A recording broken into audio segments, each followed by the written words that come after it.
আসন্ন জাতীয় সংসদ নির্বাচনকে সামনে রেখে দেশের রাজনীতির কেন্দ্রবিন্দুতে উঠে এসেছে তরুণ ভোটাররা। ভোটের সমীকরণ বদলে দেওয়ার সম্ভাবনাময় এই বিশাল জনগোষ্ঠীর মন জিততে কর্মসংস্থান, শিক্ষা ও দক্ষতা উন্নয়নকে ইশতেহারের শীর্ষ অগ্রাধিকার দিচ্ছে রাজনৈতিক দলগুলো।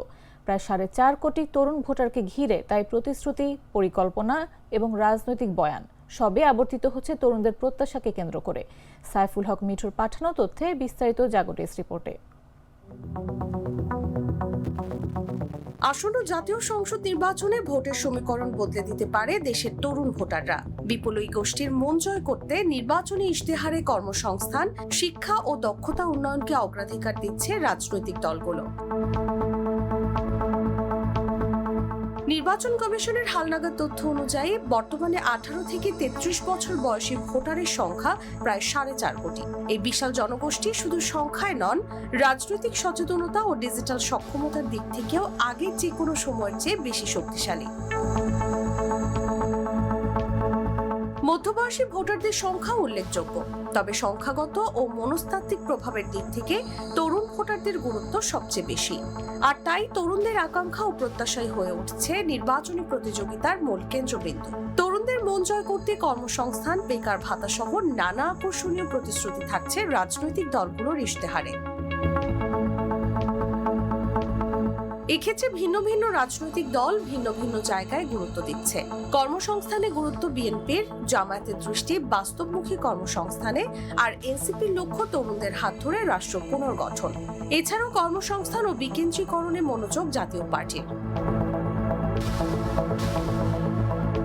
যুক্তরাজ্যের আদলে বাংলাদেশ ক্রিয়েটিভ ইকোনমি গড়ে তোলার পরিকল্পনা এবং ক্ষমতায় গেলে প্রথম 18 মাসে 1 কোটি মানুষের কর্মসংস্থান সৃষ্টির অঙ্গীকার স্থান পাচ্ছে বিএনপির ইশতেহারে। এছাড়া শিক্ষা খাতে বাজেট বাড়ানো, স্কুল পর্যায় থেকে ব্যবহারিক ও কারিগরি শিক্ষা চালুর পরিকল্পনা করছে বিএনপি। অন্যদিকে জামায়াতে ইসলামী তাদের নির্বাচনী ইশতেহারে তরুণদের জন্য নৈতিক শিক্ষা, কর্মসংস্থান ভিত্তিক শিক্ষা ব্যবস্থা ও উদ্যোক্তা উন্নয়নকে গুরুত্ব দিয়েছে। কর্মসংস্থানের ক্ষেত্রে তরুণদের শুধু চাকরি প্রার্থী হিসেবে নয়, উদ্যোক্তা হিসেবেও গড়ে তোলার পরিকল্পনা দলটির।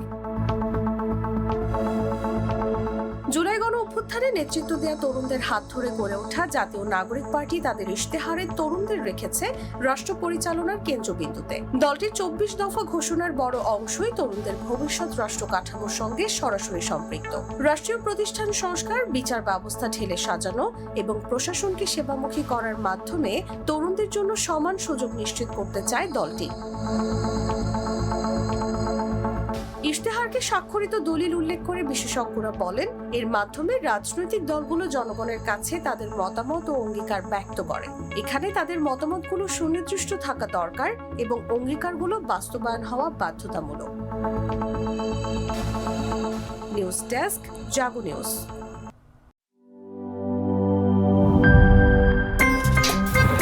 আমার একটা স্মার্ট সিদ্ধান্তে 25% গ্যাসের খরচ কমেছে। ভাবছেন কিভাবে?